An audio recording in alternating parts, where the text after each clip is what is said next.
Okay, magsimula tayo sa isang tanong na medyo challenging para sa'yo. Paano ka mananatiling tapat sa isang bagay na hindi nagbabago? Sa isang mundong, alam mo yon, patuloy na nagbabago. Naku, yan ang tanong.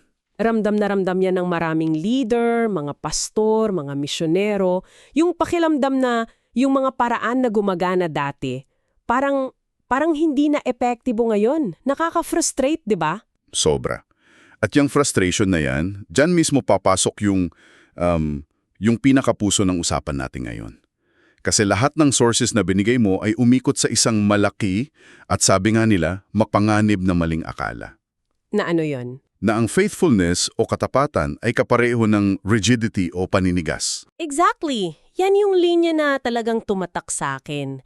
Na ang pinakamalaking hadlang daw sa misyon ngayon ay hindi isang theological error, kundi isang strategic one. Itong paniniwala na para maging tapat, kailangan kang maging matigas. Dito natin sisimula ng paghimay. At ang mission natin sa pagtatalakay na ito ay himayin yung konsepto na tinatawag nilang adaptive strategy o AQ. Teka, bago isipin ng mga nakikinig na corporate buzzword yan, Oo, yun na.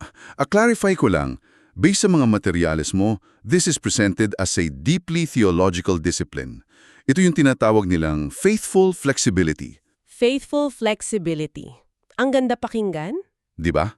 Isang paraan ng pamumuno at misyon na nakaugat mismo sa Ebanghelyo. Titingnan natin kung paano ang pagiging flexible kapag nakaangkla sa matibay na paninindigan ay hindi pala kompromiso, baka yung pa ang pinakamataas na ekspresyon ng katapatan.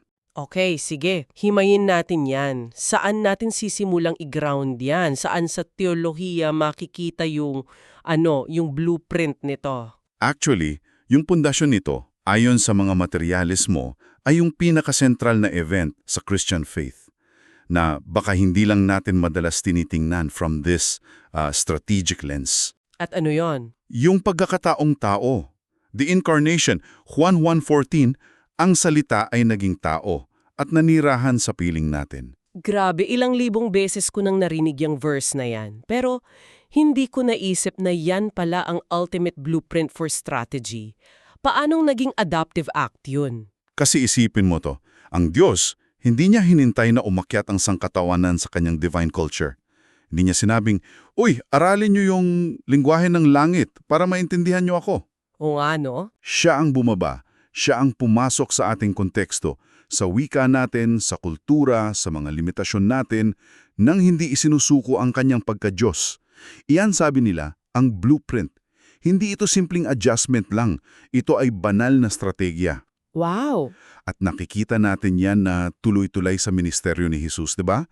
Hindi siya one size fits all. Hindi talaga. Master siya ng contextualization.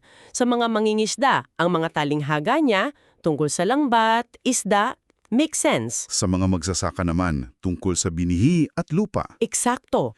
Sa mga pariseo, yung mga scholar, hindi siya nag-lecture. Mas nang-asar pa nga siya ng isip nila gamit ang mga tanong. Dito, nagiging sobrang interesante. Yung methods niya, laging nag-a-adapt, pero yung mission niya, to proclaim the kingdom, hindi nagbago. Solid na solid. Yun.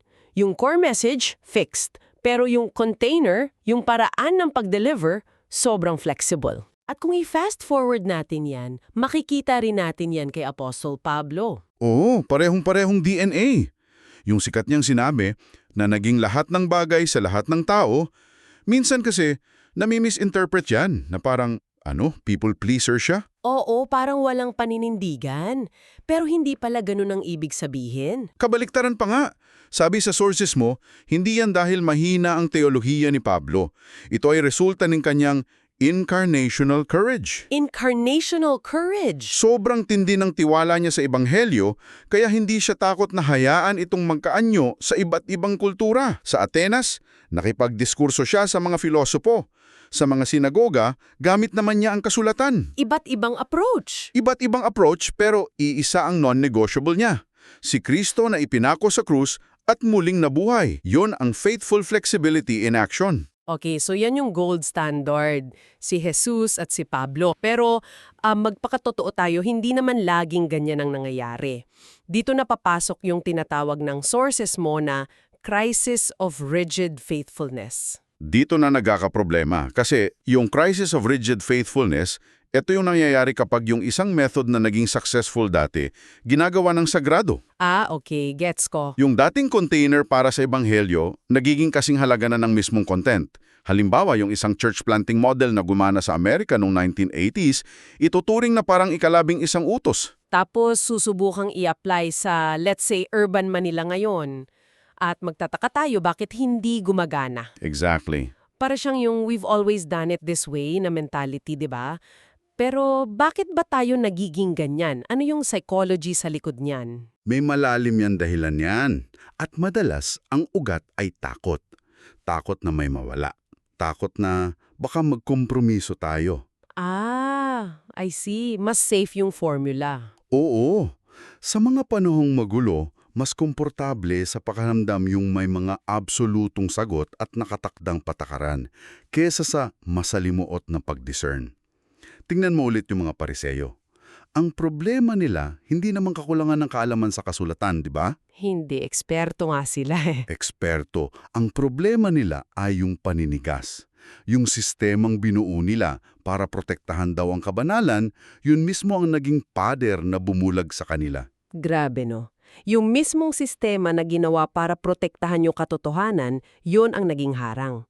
So, ano yung pinsala nito ngayon? Sabi sa mga materyales mo, may dalawang malaking trahedya. Una, ang mga fixed models na ito, lumili ka ng dependency sa halip na discipleship. Tinuturuan yung mga tao na sumunod sa programa, hindi kay Jesus. Yun. Pangalawa, nagbubunga ito ng pagtutul sa halip na pagtanggap. Yung ebanghelyo, imbes na maging good news, naririnig bilang isang bagay na banyaga. Hindi para sa kanila. Pwedeng nandoon pa rin yung message, pero dahil balot na balot sa isang luma at hindi na angkop na cultural wrapper, ayun, nahihirapan mag-ugat. At hindi yan napapansin hanggang sa huli na. Kapag sira na ang tiwala, wala ng relevance. Kaya ang tanong ngayon para sa mga leader, paano mo lilinangin itong faithful flexibility? Kasi hindi ito aksidente, isa itong disiplina. Right. Hindi siya go with the flow lang. Intentional dapat. Okay, so paano? Anong mga hakbang para ma-cultivate ito? Ang sources mo naglatag ng 4 na practical na disiplina, pero hindi ito checklist ha. Mas parang isang holistic practice. Okay, sige. Unahin natin yung una. Theological anchoring. Ito ang pundasyon niyang lahat. Para maging tunay na flexible, kailangan mo munang maging sobrang stable. Paanong stable? Kailangan mong maging sobrang lalim ng pagkakaugat sa mga non-negotiables ng pananampalataya, yung core ng ebanghelyo. Kapag alam na alam mo kung ano ang hindi pwedeng magbago, doon ka nagkakaroon ng kalayaan at kumpiyansa na maging malikhain sa lahat ng ibang bagay. Teka, yan ang mahalaga. Pero paano mo malalaman kung ano yung core at ano yung nasa gilid lang? Parang dyan madalas nagkakaroon ng debate. Great question. At yan ang trabaho ng teolohiya. Sabi ng mga sources, ang anchor ay yung ebanghelyo mismo. Sino ang Diyos at ano ang ginawa niya.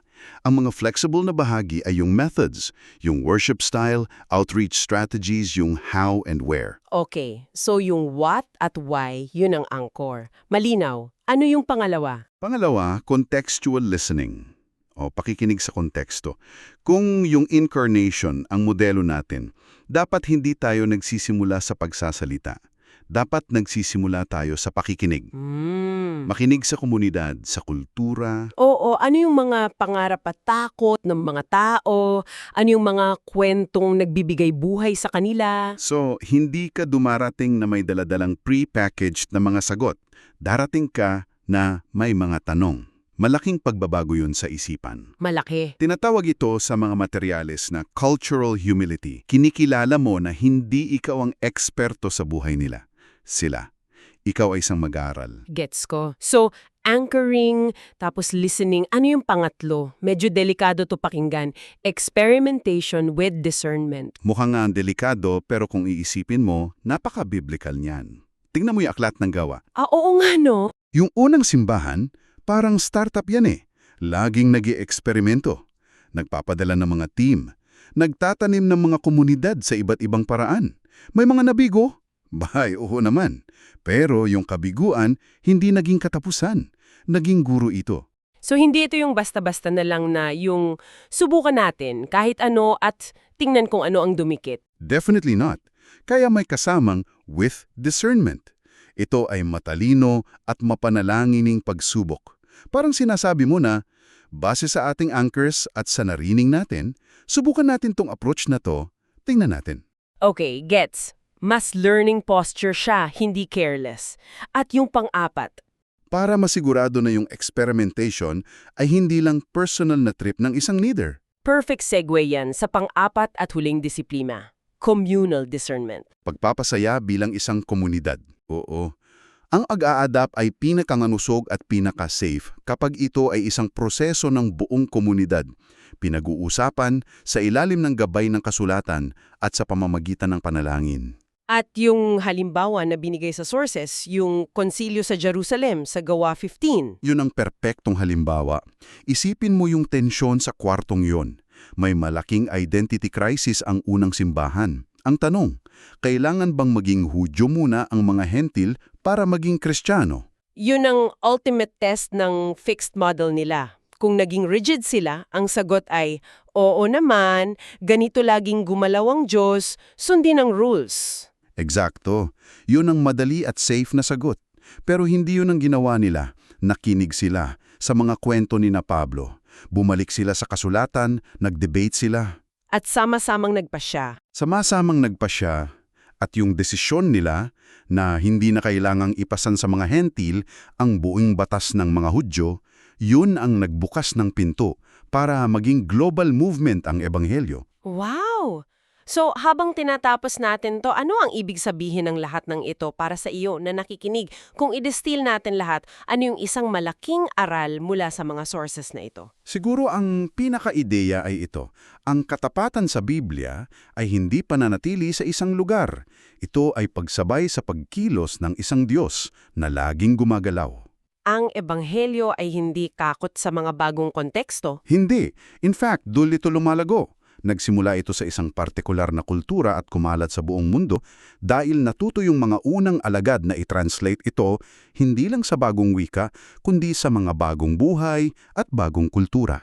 So, ang pagiging adaptive ay hindi senyales ng kahinaan sa teolohiya. Ito ay senyales ng kumpiyansa sa teolohiya. Ito yung pagkakaroon ng sobrang tiwala sa kapangyarihan ng Ebanghelyo na kaya nitong mag-ugat sa kahit anong cultural soil. Hindi ito tungkol sa pag-abandona sa kung ano ang mahalaga. Ito ay tungkol sa pagtiyak na yung pinakamahalaga, yung mensahe ni Jesus ay talagang maririnig, maiintindihan at mayayakab sa isang mundong hindi tumitigil sa pag-iikot. Yun mismo. Kaya iiwan namin sa iyo ang isang tanong na ito para pag-isipan. Sa iyong sitwasyon ngayon, sa iyong ministry, sa iyong team, o kahit sa personal na buhay mo, ano kaya?